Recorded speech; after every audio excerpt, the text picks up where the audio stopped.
Great. Hello everyone, I'm Elizabeth Balgobin. I'm the Interim Head of Equality, Diversity and Inclusion at the Chartered Institute of Fundraising, and we have a programme called the Change Collective, which has been for the last 2 years about trying to diversify the fundraising profession, and in so doing trying to diversify the whole of the charitable sector. So we're delighted when Polly Shute invited us to take part in Lesbian Visibility Week. I'll get Polly to introduce Lesbian Visibility Week, and then our guest, Martha Awojobi, sorry Martha, can introduce herself. Polly. Hi, thanks. Well, thanks Elizabeth and Martha, and it's great as someone that was a director in the charity sector for the last 8 years and soon to come back actually, so in the next month. I'm really excited to have this panel discussion. So I used to be on the board of Pride for 4 years and set up their fundraising and sponsorship teams, and it was during that time that I really saw that there was a real lack of visibility for women, queer women. And since then, I've really wanted to do more to kind of, one, understand that, but two, make a difference. So I was really excited when I got involved with DIVA to host what is the very first Lesbian Visibility Week. So there's always been a day in the calendar, but every week.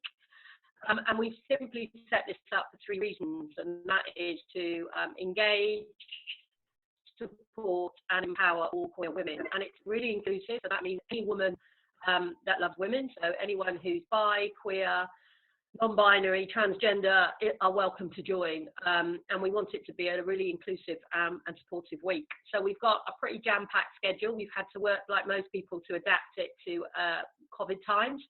So we launched this week with a pull out in The Guardian with the Visible 100 and the results of our biggest ever survey into LGBT women, which we're making free to all charities. So any charities that want a copy of the survey results can just shout out. And then across the week, we've got a series of development talks, of which this is one of them, covering a range of subjects, everything in terms of LGBT development through to webinars on resilience, and I think we've got about 30 sessions during the week. So I'm absolutely delighted to be here and to join what I hope will be a great discussion that can get charities really thinking about diversity and inclusivity, especially around queer women. Great, thank you. And Martha? Yeah, thank you for having me. I'm very excited to be on the panel today. So I am Martha Awojobi. I am a feminist, a fundraiser. I'm also the treasurer, although I like to go by chancellor, at Charities So White. I'm an activist, I'm Black and I'm queer, both in gender and sexuality. So it's very cool to be able to kind of represent queer women of colour today and talk about my experiences in the charity sector. Great. I think between us we must cover every category of people who love women. And thinking about people who love women and what you were saying, Polly, it strikes me that Lesbian Visibility Week, the way that you have described it, even misogynists will love at least one woman, so everyone's included. I hope so. Yeah, I'd like to hope so. Okay, so I've got some questions for you. And so a standard one in something like this is, can you tell me about when did you come out as a charity worker? Martha? So I actually started off as a street fundraiser in 2011. Still kind of my favourite job that I've ever had. Sorry to all my past employers, but I definitely learned so much about myself and about being visible, actually, because you're standing on the street trying to get people to notice you, and actually that was when I kind of started to realise that I could play up some of my characteristics, my blackness, when I was like interacting with someone who was black, or my queerness, and I was interacting with someone who was queer. So it was kind of a good kind of first step in using my visibility to make my work better. And I think that's an opportunity that maybe some people don't get to have when it's like you're forced to be really visible. So you kind of have to just accept it as it is. It's really kind of helped me to say this is who I am. And this, that's not going to change. So since then I've worked in fundraising roles for the last 8 years. My first love is street fundraising. Polly, you're missing it now then. I came out 11 years ago, so I came out later in life when I was 41. So when I joined the charity sector and I joined the British Heart Foundation, I was already out, and it was fine actually. They were really supportive. I still got a lot of comments from people about what I did on the weekend with my boyfriend, and was able to turn around and say, actually, it's a girlfriend, because I think one of the challenges when you don't look like what people think a stereotypical gay person, you spend your life coming out. So you don't just come out once, you come out continuously and you choose when you want to come out. So there are occasions, not in the charity sector, I'm glad to say, but other occasions where I've chosen not to come out. In fact, there's only one time I went to go and interview a major donor who I knew was very Christian, and I had no idea about his background or his beliefs around LGBTQ, so I just didn't mention it. I didn't bring it up. If he'd have brought it up and asked me, I would have been very honest about it, but I was working for a small charity. He was a big funder of ours, and I just felt it wasn't appropriate in the conversation. And that is the only time where I can say I've probably not brought it up. And I know from talking to others in the sector that the issue around being gay, or particularly being transgender when it comes to philanthropy, is quite a hot topic. Mm-hmm. Yes, at the in their values. Yeah, at the Change Collective, we've picked up anecdotes from people saying that they recruit fundraisers to look like their funders or to be like their funders. Yeah. So that makes it difficult to be you. Yeah. If there is an expectation from your organisation that you will be, or from the funders that you will be like them. Yeah, it's challenging, but that's the only time I've ever done it. The rest of the time I've been very open about my sexuality. It's a bit difficult to not be open when you're on the board of Pride. And most times I think certainly what I've seen is a change in the last 5 years where it's worked in my favour, actually, where people have been really supportive of the work that I'm doing in what was then a volunteer job. So I would say that certainly in the last 2 to 3 years, it's really helped me. I think it was a bit more difficult even just 5 years ago being a gay woman, but I think attitudes have changed massively in the last 2 to 3 years, and although it's much harder to still be a gay woman than to be a gay man, and all the stats from our survey show that, I still think that it's getting better. It is getting better. I think that one of the problems is that the UK seems to be really prurient. Everyone boils everything down to genitals and your sex life, rather than your identity. I know. Yeah, I definitely find that is a thing that I'm really aware of when I say that I'm queer. It's kind of like people expect me to fancy them, so I have to make a kind of like real big point of reassuring everybody, because I am attracted to all genders. I have to make a point of being like, just because I'm queer doesn't mean that I'm into you, and that's like a way that I have to kind of like change the way that I am to make sure that there's like, this is platonic or this is a work thing, but it suddenly becomes sexualized if you say anything other than I'm heterosexual. It's people are thinking about the way that you have sex and what your genitals look like, which is really weird, actually. It's my oldest nephew, when he was 14, was someone came in from one of the universities to do a gender study in his school, and they asked to see him separately because he said gender is a man-made construct. And they really want to explore what he was saying that, and he said, and even at 14 he was saying, I don't get why everyone is just interested in people's genitals. Why can't we just be people?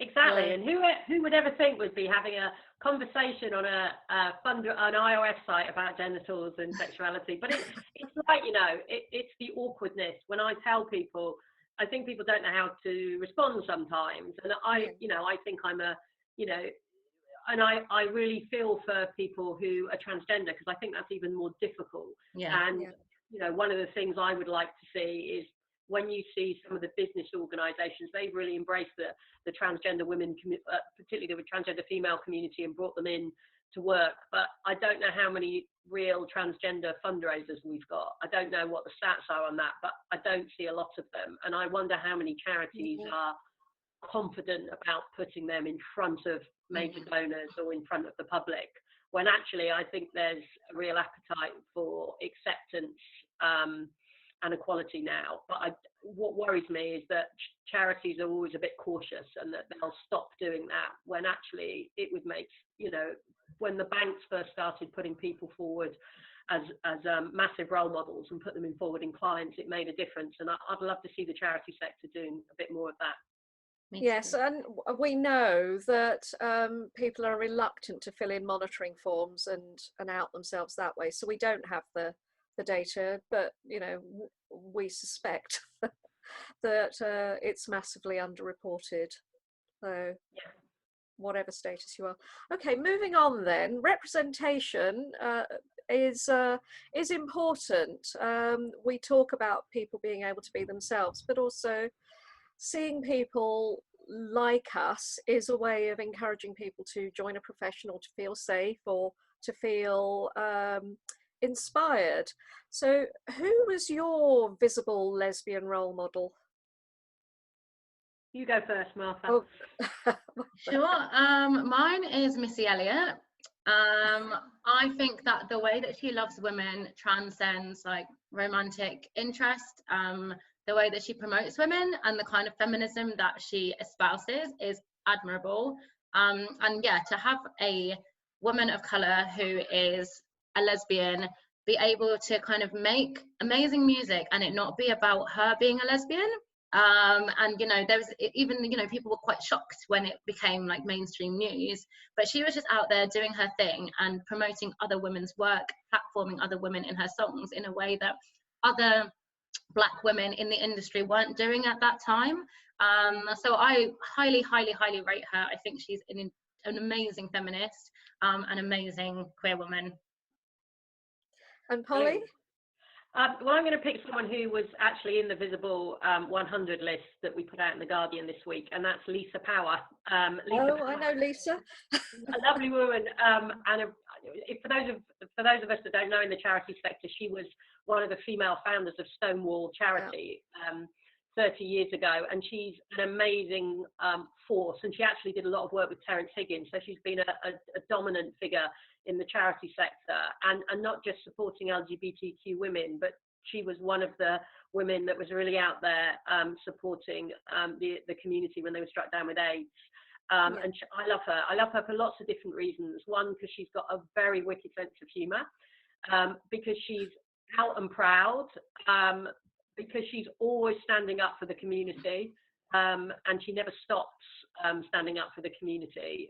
Even now, you know, in the campaign, we're doing a campaign called This Is Me, and we featured a lot of role models in that, and she's in there, and we asked people to describe themselves in 3 words, but also to describe how they would describe their gender or sexuality. And she calls herself a dyke, and she had a classic argument with someone on Twitter yesterday, a man who told her that dyke wasn't an appropriate word anymore. I love her because she just never stops battling, but she's got a real sense of humour, and she stood up for things when other people weren't. So yeah, Lisa Power for me.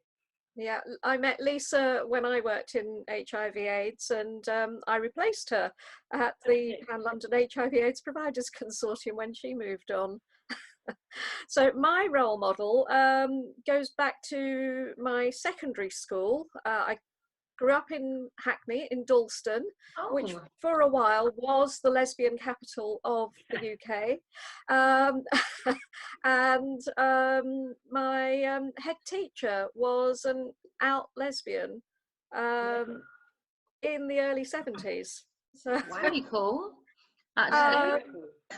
And in an all-girls school, and she really battled to get that position when the schools merged, to hold on to the position to be the head teacher. And I found her entirely inspirational.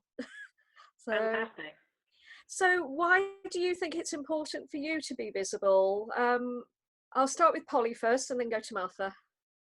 Well, I guess for me, it came from coming out later in life, and I didn't see very many visible role models, or certainly women that look. I think you always look for people that look like you, and I couldn't see many women that looked like me. And my impression of people who were who identified as being queer then, I just felt I didn't fit in. I didn't feel I fitted in as a straight woman, and I didn't feel I fitted in as a queer woman. So Yeah. for me, as soon as I did come out, I wanted to play a role in that, which is why I got involved in Pride. And I try and be as visible as I can. I try and do it because I know a lot of women don't, and a lot of women are uncomfortable with it, and I completely accept that. But I think once you've been involved in something like Pride, and then you get involved with something like DIVA, you have a kind of responsibility to do it. It's not, I don't do it all the time, and being queer is just part of who I am. But I do try to do it as much as I can because I think it's important, and I would also urge other charity leaders to do it. What I'd love to see in the Visible Lesbian 100 list next year is more charity leaders outside LGBTQ charities in there, going out there and making a difference. And I see a lot of charity leaders talk about other things they're passionate about, but I don't see as many, particularly women. And I don't know how many charity chairs or CEOs there are of standard charities, not LGBT charities, who are out there and queer and making a difference. And I think that would be amazing to see that. Okay, great. Martha? I think, yes, similarly, not really seeing that many, or like not even knowing where to find people to look up to when I was younger. I think I feel like quite like a sense of responsibility because of the fact that I'm actually quite confident, and I have a really supportive family life and friends who have always kind of accepted me for who I am and encouraged me to be like the best version of myself, no matter what that is. So I feel like because I have a responsibility myself to be that role model for people who are younger than me and look like me and love the same way that I do. I guess I have the triple threat of being a woman of colour and queer at the same time. So my experience of queer phobia is very racialized, and that can be quite exhausting. But I try and show myself as somebody who is queer and joyful. Because I think that's really, really important, because there is so much around homophobia, queerphobia, and a lot of like really quite distressing stories, and I want to make sure that people can see that they can succeed being themselves, and that the people who have a problem with them, it's more about them than about than about me and about other people, and that can be really, really hard to get to grips with, and does take a lot of time. But I think it's important for me to be that role model, because I really struggled when I was younger to accept who I was, because there was nobody who looked like me who felt the same way. Yeah, the clock of doom is running down. So it tells me we've got 7.5 minutes left. And I just wanted to say that there is emotional work involved in being visible and being that role model for other people. So look after yourselves. Yeah. I picked up from the LGBTQ Women's Insight report that you produced at DIVA. It spoke about people feeling that events that are put on aren't aimed at them.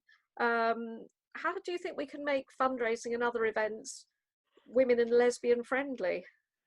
Actually, this is a big passion work of mine. So I've been working with quite a few women who lead LGBT networks to look at this. So I think a couple of things. I think the first thing is about representation in those networks. So I don't know if there's in a lot of banks, in a lot of the banking sector, for example, they have a sector, a group called Interbanking, where they all get together, leads from different banks. I don't think we have that as much in the charity sector. But anyway, if you have that, I think the main thing is to make sure that your network group is representative, and you have a female chair and a male chair, and you have as many women on that group as you do men. I know that sounds really obvious, but that's the most important thing, because if women aren't at the table when events are being discussed, or they feel that they're shouted down and there's only two of them, then you're never going to get events that work for them. So I think the first thing is looking at your network and making sure that is representative of gender, but also different minorities and different parts of the LGBT spectrum. I think the second one is what the survey showed for me, which I've kind of picked up anyway, is what women look for when they go to events is very different. I'm going to say this really carefully to what men look for. So they're very focused on interests, so subjects of interest. And what came out in the survey, but I've also heard from network leads, is women want to attend something that is about something they're interested in. So whether that's a book club, a film club, whether that's a topic that's important to them, and then they'll come, rather than just a drinks gathering or a hangout. Whereas what I feel with a lot of LGBT men, and again, this is nothing against them, this is just based on my experiences, they're just much keener to hang out all together in a pub in an evening. And I think one of the big things charities need to think about is asking women what are the subjects that they would be interested in hearing about, making sure that the networks are representative of enough women, and then making sure there's good female leads leading those subjects, because none of us, and there's enough women turning up, because one of the other things that really frustrates me is going to events where it's 80% men and 20% women, because I immediately feel uncomfortable there. So it would probably be those things, Elizabeth. Okay, and Martha, for you, the other bit of the report spoke about lesbian women feeling othered at work and like a minority within a minority. As a woman of colour who identifies as queer, you would be a minority within that minority of minorities. Endless minorities. What do you think we could do at the Change Collective about ensuring that the message gets out to employers and colleagues about making a change to not othering people? I think there needs to be a kind of an open discussions about different forms of oppression, about what it actually means to be queer and what queerphobia actually is. I know I talk about this a lot with Charities So Wide, but it's the four eyes of oppression. Everybody thinks that, you know, oppression is the kind of interpersonal slurs that you hear, but we need to be looking at that institutional, God, I've completely forgotten what they all are now. Institutional, internalized, and the ideological side of, you know, queerphobia and homophobia. I think, you know, even just like not assuming people's sexuality is like a really big one. So, like you said before, Polly, that kind of, you know, what are you doing with your boyfriend? Or like even, you know, people assume that because I look a certain way that I, you know, must be a lesbian without actually asking me. And there's that kind of assumption on my gender as well. You know, everyone's at events saying, hey, guys and gals. And I'm like, okay, well, what about the people in between? So I think just being ready to have difficult conversations openly with, you know, that kind of like honesty, humility, and integrity, and making sure that you're really kind of prioritizing the voices of people with lived experience is always a way. Yeah, Definitely. thank you. And in our last minute, it's been a great chatting to you. Is there anyone that you would recommend people look at, a lesbian or female artist, or a piece of work, or even the diva that you think everyone should have a look at? I mean, I'm obviously, I'm going to say, and I'm going to say this even if I didn't work for DIVA, I would say most of the talks that we've done this week, and as I said, there's about 30 of them. In fact, I think all of them pretty much are recorded. So I would say go and watch those. But my message is, don't just go and watch those if you're a queer woman. Go and watch those if you're not queer. Go and watch those if you're a man, because as Martha's eloquently said, I think a lot of people just don't live in other people's shoes and they don't understand. And a lot of people who aren't queer won't go to queer events or queer talks because they're worried. So my message would be, less to the queer community, but more to particularly CEOs and board members.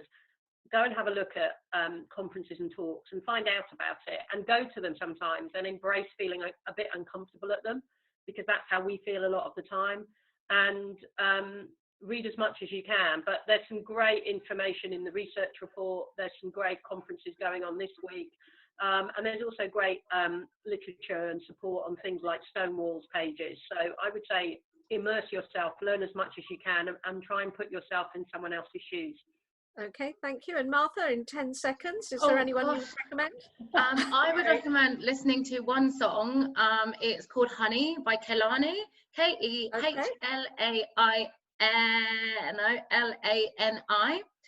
It is just about a woman who loves a woman, and it's really cute, and it makes me feel good about my queerness every time I listen to it. Fantastic. Okay, great. And I'll tell people to go and look at Art Activist Barbie. Oh, I love that one. It's been an absolute pleasure speaking to you all. Thank you very much. Good luck with future weeks. Yeah, definitely involve you again, and thank you. Lovely to meet you, Martha and Elizabeth. You too. Bye. Bye.